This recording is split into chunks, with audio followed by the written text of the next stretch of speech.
हमारे माननीय मुख्यमंत्री महोदय आ चुके हैं, उनसे आग्रह करूंगा। यहाँ पे आए हुए सभी भाइयों बहनों, माताओं, बुजुर्गों, बच्चों, आप सब लोगों को मेरा नमस्कार।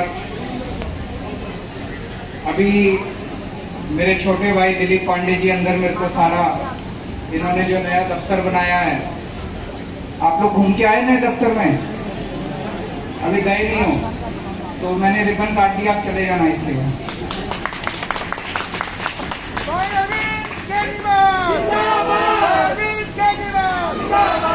अच्छा दफ्तर बना है, आप लोगों का दफ्तर है, दिलीप जी का नहीं है। तो आप लोगों को कभी कोई भी परेशानी हो, किसी भी चीज की कोई समस्या हो, तो अंदर आप इस दफ्तर में जाके अपना काम करवा सकते हैं।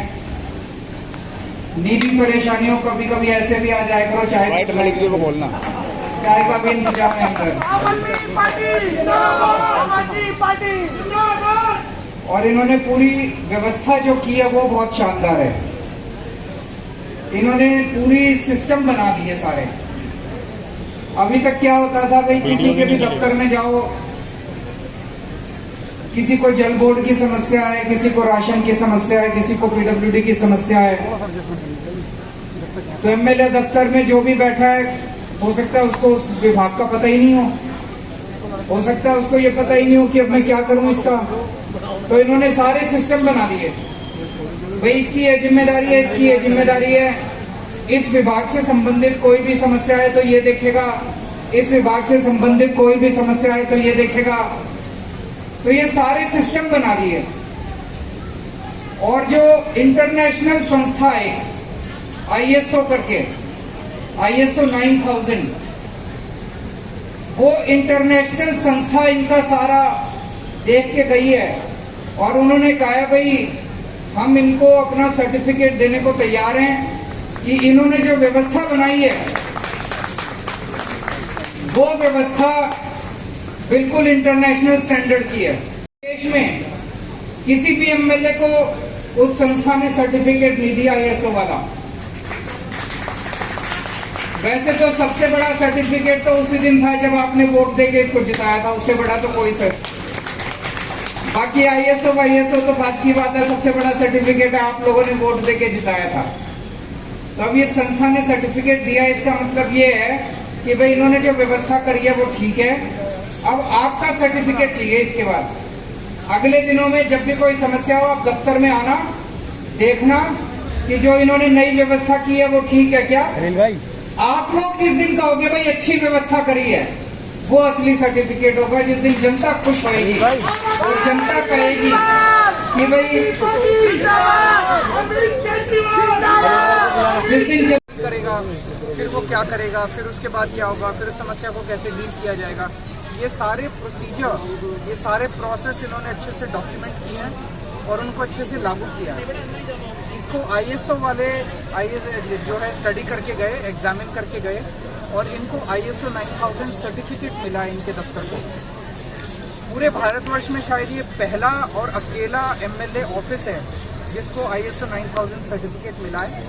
तो मैं दिलीप पांडे जी को बहुत बहुत बधाई देता हूँ और हम भी देखेंगे, सबसे बड़ा सर्टिफिकेट तो जनता का सर्टिफिकेट है, ISO से भी बड़ा सर्टिफिकेट। तो अगर जनता इससे बहुत खुश होती है और ये सक्सेसफुल होता है तो फिर हम इसको पूरी दिल्ली में बाकी राज्यों के साथ भी लागू करें। सर दिल्ली में कब तक स्कूल खुल सकते हैं, क्योंकि कई राज्यों में स्कूल जो है वो खोल रहे हैं। एक बार हम देखना चाहेंगे, जैसे मैंने पहले कहा था, आइडियल सिचुएशन तो ये है कि वैक्सीनेशन के बाद ही हो। बाकी राज्यों के अंदर अगर स्कूल खुल रहे हैं, उनके एक्सपीरियंसेस अच्छे रहे तो थोड़े दिन देखते हैं हम लोग। क्योंकि पेरेंट्स के, जो दिल्ली में पेरेंट्स हैं, उनके अभी भी मेरे पास मैसेजेस यही आ रहे हैं कि बच्चों की सुरक्षा को लेकर सभी पेरेंट्स बहुत चिंतित हैं। तो वैक्सीन की सप्लाई अभी कम हो रही है, 31 तारीख के लिए कहा गया क्योंकि वैक्सीन है ही नहीं। वैक्सीन केंद्र सरकार को इसके बारे में सोचना पड़ेगा कि वैक्सीन की उपलब्धता कैसे बढ़ाई जाए। सर कोरोना से जो बच्चे अनाथ हुए थे कई, उसको लेकर भी केंद्र ने रिपोर्ट जो दी उसमें कहा है कि सिर्फ दिल्ली में एक बच्चे की इस तरह का अनाथ हुआ है। क्या दिल्ली में सिर्फ एक बच्चा अनाथ हुआ है? केंद्र सरकार ने राज्यसभा में एक रिपोर्ट थी, उसमें आया दिल्ली में सिर्फ एक हुआ है। दिल्ली में अभी डेटा इकट्ठा कर रहे हैं हम लोग। दिल्ली में जैसे जो हम लोगों ने स्कीम लागू की थी, उस स्कीम के तहत जितनी भी मौतें हुई हैं उन सारे लोगों के घर हमारे लोग जा रहे हैं और उनसे वो फॉर्म भरवा रहे हैं। तो जैसे ही कंपाइल होता है मैं सारी डिटेल्स आप लोगों के साथ। सर, आज से ओलंपिक की भी शुरुआत हो रही है खिलाड़ियों को लेकर। सभी ओलंपिक के हमारे भारत देश के जो खिलाड़ी हैं जो गए हैं, पूरे देश की तरफ से मैं उन्हें शुभकामनाएं देता हूं और उम्मीद करता हूं कि ज़्यादा से ज़्यादा देश के लिए वो अवार्ड जीत के लाएं। सर, आप दिल्ली के मतलब पांडे जी, अभी देश का दिल्ली का पहला सर्टिफाइड ISO सर्टिफाइड विधायक कार्यालय बना है, ऐसे दिल्ली में और कितने बनेंगे? क्या इससे जनता को फायदा होगा? किस तरह से काम किया जाए? देखिए, हकीकत तो ये है कि पूरे देश में विधायक कार्यालय हैं और सब अपने हिसाब से जनता की सेवा करने की कोशिश करते हैं, उनकी मदद करने की कोशिश करते हैं। हमने यहाँ पे एक अनूठी और अलग किस्म की पहल की। अमूमन मेन स्ट्रीम पॉलिटिक्स में ऐसा नहीं होता है कि लोग विधायक कार्यालय से जुड़ी हुई जो प्रोसेसेस हैं उनको डॉक्यूमेंट करने की, डिफ़ाइन करने की कोशिश करें। यूज़र एक्सपीरियंस नाम की कोई चीज़ उनके जहन में नहीं होती है। कोई इस बात पे ध्यान नहीं देता कि जो व्यक्ति दफ्तर आ रहा है उसके अनुभव को और बेहतर कैसे किया जाए।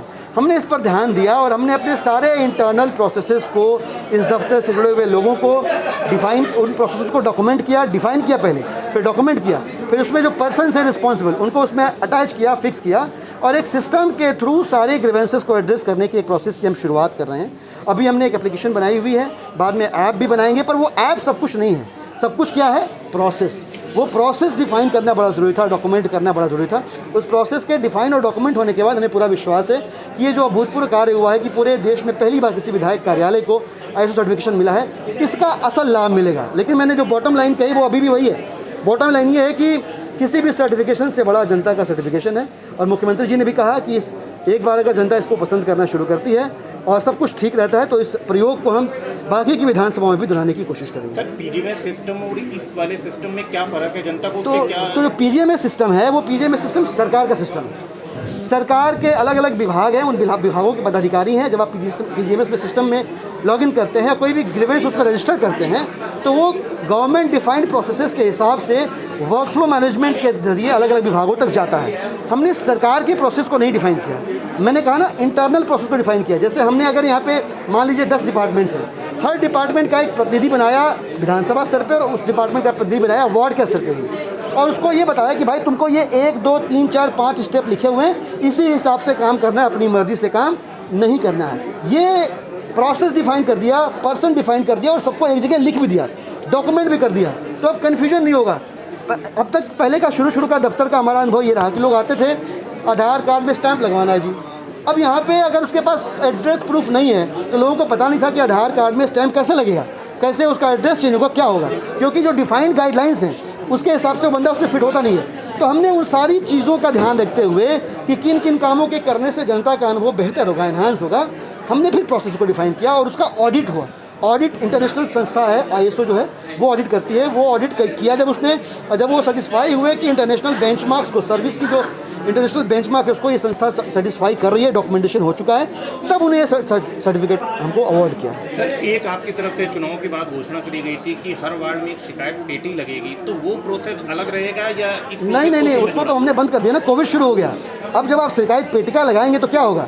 चिट्ठियाँ हाथ से छू के उसमें जा रही हैं, रोज़ इकट्ठा हो रही हैं, और कोविड का भयावह 2 वेव हम देख चुके हैं। उसको देखते हुए हमने फिर फिजिकल टच वाला सिस्टम जो पूरा हमने खत्म कर दिया। Thank you.